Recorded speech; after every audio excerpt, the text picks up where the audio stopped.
નમસ્કાર દર્શક મિત્રો, ફાસ્ટ ન્યૂઝ ઇવનિંગ બુલેટિનમાં હું ઉદય રાવલ આપનું સ્વાગત કરું છું।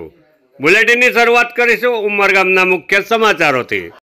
ઉમરગામ જીઆઈડીસી ઇન્ડસ્ટ્રીયલ એસ્ટેટને રાષ્ટ્રીય અને આંતરરાષ્ટ્રીય કક્ષાએ નવી ઓળખ મળે તે માટે ડિસેમ્બર 14, 15, 16 3 દિવસ માટે એક્સપો 2024નું ભવ્ય આયોજન ઉમરગામ ઇન્ડસ્ટ્રી એસોસિએશન દ્વારા કરવામાં આવ્યું છે।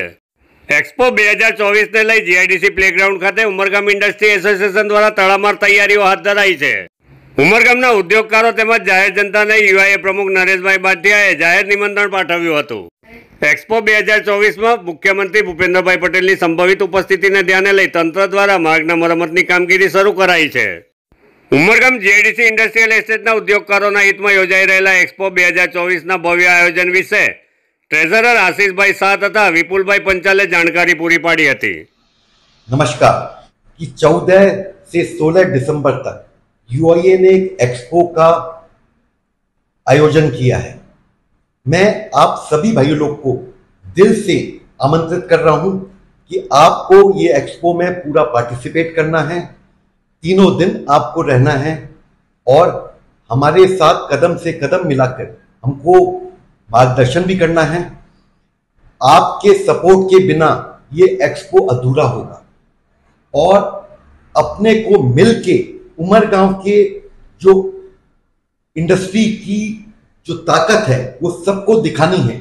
ये अकेला यूआईए नहीं कर सकता, इसके लिए आपका सहयोग सबसे ज्यादा आवश्यक है। तो मैं आप सबको ये निवेदन फिर से करता हूं कि आप दिल से हमें सपोर्ट कीजिए। तो आप सबको हमको दिल से आमंत्रित करते हुए एक बात हमेशा याद रखिएगा, एक है तो इंडस्ट्रियल एक्सपो 14, 15, 16 डिसेम्बर 2024 रोजी रह्या छे, जेनुं काम फूल फ्लेश में चाली रह्युं छे। बेकग्राउंड में तमे जोई शको छो।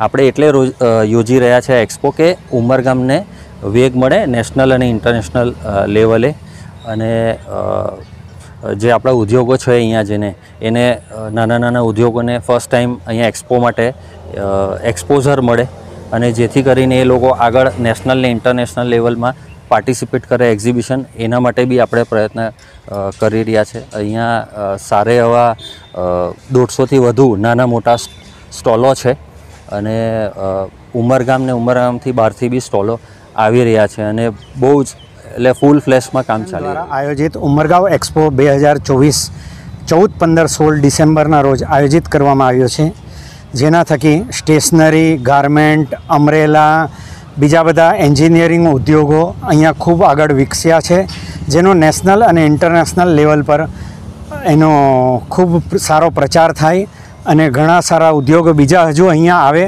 અને પાયાની સુવિધાઓ ઘણી સારી મળે એના ઉદ્દેશીને આ એક્સપો કરવામાં આવી રહ્યો છે। વલસાડ જિલ્લાની 3 નગરપાલિકાઓમાં આગામી સમયમાં ચૂંટણી યોજાવા જઈ રહી છે, જેને લઈ કોંગ્રેસ દ્વારા તડામાર તૈયારીઓ શરૂ કરાઈ છે। સંગઠનને મજબૂત બનાવવા તેમજ વિસ્તાર કરવા માટે કોંગ્રેસ દ્વારા નગરપાલિકા ચૂંટણીને ધ્યાને લઈ મહિલા કોંગ્રેસ સભ્યની નોંધણી ઝુંબેશનો આરંભ કરાયો હતો। કાર્યક્રમમાં ગુજરાત કોંગ્રેસના પ્રભારી ઉષા નાયડુ અને વલસાડ જિલ્લા કોંગ્રેસ પ્રમુખ દિનેશભાઈ પટેલ સહિત જિલ્લા કોંગ્રેસના અગ્રણીઓ અને કાર્યકર્તાઓ ઉપસ્થિત રહ્યા હતા। વલસાડ જિલ્લામાં પારડી, વલસાડ અને ધરમપુર નગરપાલિકાઓની ચૂંટણી આગામી સમયમાં યોજાવા જઈ રહી છે।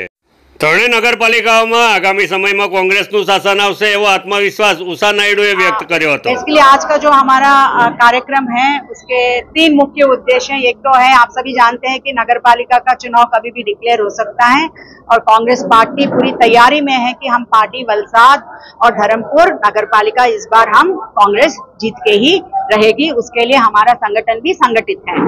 दूसरा बात यह है कि ऑल इंडिया कांग्रेस कमेटी ने महिला कांग्रेस मेंबरशिप लॉन्च किया है और आज हमारे महिला कांग्रेस की अध्यक्ष गीता बहन भी हैं, कार्यकारी अध्यक्ष और मेंबरशिप की इंचार्ज हैं। तो हमने आज वलसाड में मेंबरशिप भी लॉन्च किया है और जो भी महिला कांग्रेस पार्टी के साथ जुड़ना चाहती है, कांग्रेस पार्टी के विचारधारा के साथ जुड़ना चाहती हैं और कांग्रेस पार्टी के प्लेटफॉर्म से आज जो महिलाओं के ऊपर अत्याचार आज गुजरात में हो रहा है उसकी अगेंस्ट जो लड़ना चाहती हैं वो सब महिलाएं आज कांग्रेस में शामिल होने के लिए तैयार है। उनके लिए हमने प्लेटफॉर्म खोला है कि कोई भी महिला अगर जुड़ना चाहे तो जुड़ सकती हैं। और आप सभी जानते हैं गुजरात में महिलाओं की कई समस्या है, महंगाई तो आपके घर में आपके महिलाएं भी बताएंगे कि महंगाई की वजह से आज घर चलना मुश्किल हो गया है। दूसरी, आप सभी जानते हैं कि आज कहीं पे भी जाओ, किसी भी डिस्ट्रिक्ट में रोज कहीं ना कहीं आपके महिलाओं के ऊपर कहीं ना कहीं अत्याचार की बात गुजरात में उठ रही है। क्यों उठ रही है? 30 साल पहले जो गुजरात थी, जहां महिलाएं कहती थी, जब मैं छोटी थी तो गुजरात में खेलने आती थी बैडमिंटन, तो तब मेरे दोस्त कहते थे कि यहाँ पे हम गहने पहन के भी आधे रात में गरबा करने जा सकते और घर सेफली जा सकते। पर आज वो गुजरात नहीं है, यही गुजरात मॉडल है।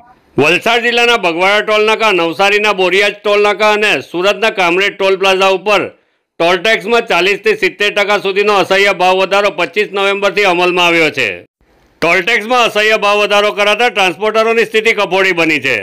ટ્રાન્સપોર્ટરોમાં નારાજગી પ્રવર્તી રહી છે, જેને ધ્યાને લઈ વલસાડ જિલ્લા સાંસદ ધવલભાઈ પટેલ, વલસાડ જિલ્લા ભાજપ પ્રમુખ હેમંતભાઈ કંસારા તથા ધારાસભ્યો સહિત પ્રતિનિધિમંડળ દિલ્હી ખાતે ટ્રાન્સપોર્ટ મંત્રી નીતિનભાઈ ગડકરીની મુલાકાત કરી વલસાડના બગવાડા ટોલનાકા અને નવસારીના બોરિયાજ ટોલનાકા ઉપર વધારામાં આવેલો અસહ્ય ભાવ વધારો ઘટાડવા માટેની માંગ કરી હતી। વલસાડ જિલ્લાના વાતાવરણમાં ગત રોજથી પલટો જોવા મળી રહ્યો છે। ભર શિયાળે જિલ્લામાં ચોમાસા જેવી સ્થિતિ સર્જાઈ છે। ધરમપુર તાલુકાના આવધા ગામ તેમજ આસપાસના વિસ્તારમાં વરસાદ વરસ્યો હતો। હવામાન વિભાગ દ્વારા વલસાડ જિલ્લામાં વાતાવરણમાં પલટો તેમજ વરસાદની આગાહી કરવામાં આવી છે। દાદરા નગર હવેલી રેડક્રોસ સોસાયટી દ્વારા સંચાલિત દિવ્યાંગ પુનર્વાસ કેન્દ્ર સેલવાસ દ્વારા વિશ્વ દિવ્યાંગ દિવસ સમારોહનું આયોજન કરવામાં આવ્યું હતું। સેલવાસ આરડીસીના માર્ગદર્શન હેઠળ વિવિધ કાર્યક્રમોનું આયોજન કરવામાં આવ્યું હતું। સાંસ્કૃતિક કાર્યક્રમોમાં શાળાના દિવ્યાંગ બાળકોએ નૃત્ય અને નાટક પ્રસ્તુત કર્યા હતા। વિશ્વ દિવ્યાંગ દિવસ નિમિત્તે યોજાયેલ કાર્યક્રમમાં ઉપસ્થિત દિવ્યાંગ લાભાર્થીઓને સરકાર તરફથી મળતી સાધન સહાય આપવામાં આવી હતી। દિવ્યાંગજનો પણ સમાજની મુખ્યધારા સાથે ભળે અને આર્થિક તેમજ સામાજિક સ્તરે આગળ વધે તે માટે સંસ્થા પ્રયાસો કરી રહી છે। કાર્યક્રમમાં મુખ્ય અતિથિ સ્થાને આરડીસી અમિત કુમાર દ્વારા દિવ્યાંગ ભાઈ બહેનોને આશીર્વાદ અને પ્રોત્સાહન આપવામાં આવ્યું હતું। તેઓએ પ્રાસંગિક ઉદ્બોધનમાં જણાવ્યું હતું કે દિવ્યાંગોને આપણે આપણા જેવા જ માની સમાજના મુખ્યધારામાં સામેલ થવાનો અવસર આપવો જોઈએ। જિલ્લા વિકલાંગ પુનર્વાસ કેન્દ્ર અને રેડક્રોસ શાળાના કર્મચારીઓ અને શિક્ષકોએ સમારોહને સફળ બનાવવા મહત્વનું યોગદાન આપ્યું હતું। કાર્યક્રમમાં આયોજકોના આમંત્રણને માન આપી IRCS અને DDRCના ડોક્ટર જ્યોતિર્મય સુર, શિક્ષણ વિભાગના અધિકારીઓ તથા પૂર્વ સચિવ કુલદીપસિંહ સહિત મોટી સંખ્યામાં લોકો ઉપસ્થિત રહ્યા હતા। ફાસ્ટ ન્યૂઝ ઇવનિંગ બુલેટિનમાં આજે બસ આટલું જ। આવતીકાલે ફરી મળીશું। નમસ્કાર।